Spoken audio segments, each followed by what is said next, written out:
Je m'appelle Mathis, j'ai 5 ans. J'aime les lignes, les objets qui tournent et le rouge. Ma soeur est drôle quand il fait des pets avec sa bouche. Un enfant autiste et le jeune comédien aussi est un enfant autiste. Et puis, au niveau de l'expérience utilisateur, en fait, c'est que vous êtes dans la peau de la personne autiste, mais au début, vous avez un petit moment vidéo où vous la rencontrez, cette personne-là, puis où elle vous raconte, un peu comme vous l'avez vu dans notre teaser, qui elle est, ses caractéristiques, ses intérêts. Et ensuite, vous vous retrouvez dans son corps. Et une fois que vous êtes à l'intérieur de son corps et de ses perceptions, vous vivez quelques scènes. Et vous avez à apprendre comment cette personne agit au quotidien pour passer à travers sa journée, puis pour passer à travers ce qu'elle vit. Donc, vous avez à adopter des comportements autistes pour naviguer dans l'expérience. Ça peut se faire de plusieurs façons. Par exemple, dans la vidéo que vous avez vue, quand la maman vient parler, si on la regarde directement, on n'entend pas. Donc, il faut comprendre qu'en ne regardant pas directement la personne qui nous parle, on entend mieux quand on est autiste. La même chose, si vous pénétrez dans un nouveau lieu, vous êtes dans un environnement vierge et blanc, et tranquillement, détail après détail, vous allez percevoir l'entièreté du lieu, ce qui est aussi une caractéristique, parce que ça arrive souvent que les personnes autistes vont d'abord percevoir les détails avant la globalité. Si vous avez, on aimerait beaucoup aussi jouer avec le mouvement, tout ce qui est touché.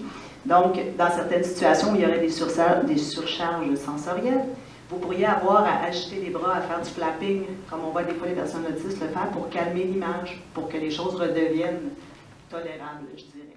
Puis, rebonjour, chers auditrices et auditeurs. Et puis, je suis en compagnie de Madame Annick Degnaud et Madame Martine Asselin, qui sont donc qui est la réalisatrice productrice d'un projet ici dans le cadre du RIDM, donc les rencontres internationales donc, du documentaire à Montréal.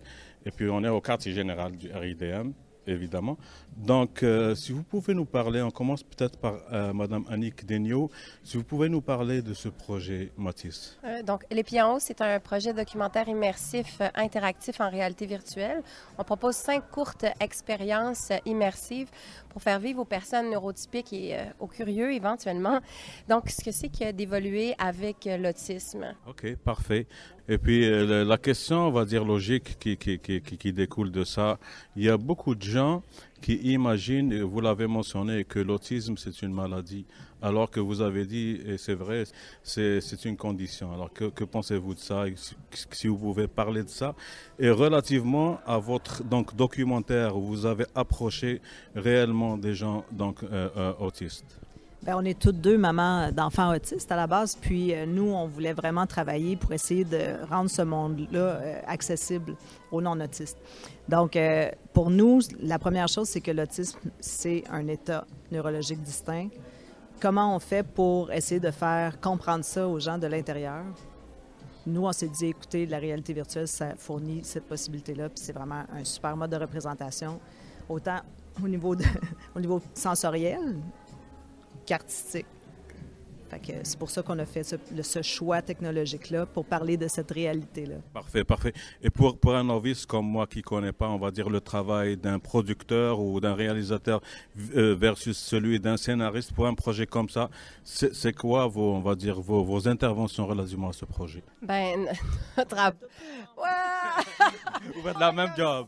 100%, genre, il y a du sang, de la sueur, de l'amour, des larmes, de l'espoir, des coups de pied d'en face. Donc, du grand rêve et beaucoup de travail.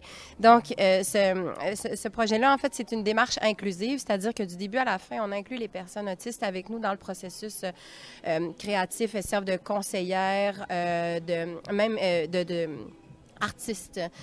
L'enfant, entre autres, qu'on peut apercevoir dans le teaser et lorsque vous essayez le casque en réalité virtuelle, Les Pieds en haut, c'est un jeune comédien autiste et la narration est aussi effectuée par un enfant autiste. Donc, c'est super important pour nous que ça soit un projet là, de communauté ensemble et qu'on ne parle pas pour les personnes autistes, mais qu'on parle avec elles, que le projet devienne un catalyseur. Martine, as-tu quelque chose à ajouter sur... Bien, je dirais que c'est vraiment un travail d'équipe dans le sens que on a... C'est particulier aussi la réalité virtuelle ou tous les nouveaux médias, c'est que ça se fait en grande équipe.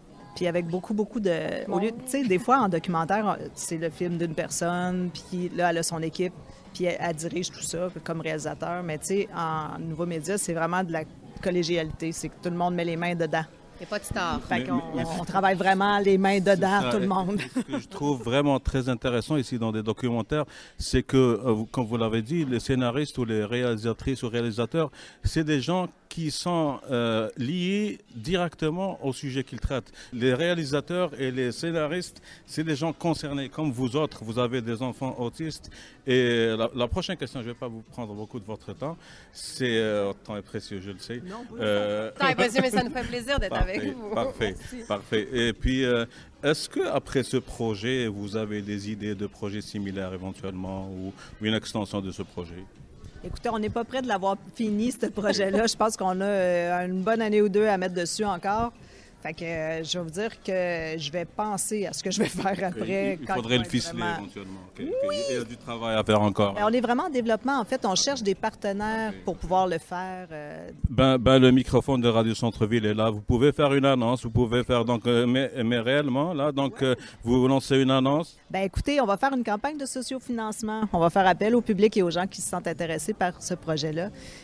Les pieds en haut, on va vraiment lancer ça à l'hiver. Donc, ça serait d'aller sur Facebook, trouver la page du projet, tout simplement les pieds en haut, puis vous allez suivre nos activités, puis voir si on déclenche une campagne de sociofinancement, vous voulez nous aider à réaliser le projet, allez-y, on va être très, très contents. Un dernier mot, Annick Daigneault. Donc, avec le projet Les Pieds en haut, ce qu'on souhaite ultimement, bien que ce soit une démarche artistique, ce qu'on souhaite, c'est favoriser l'inclusion et la reconnaissance positive d'un maximum d'intelligence et de la neurodiversité. Merci beaucoup de votre temps et je vous souhaite une bonne soirée. Merci. Salut, merci.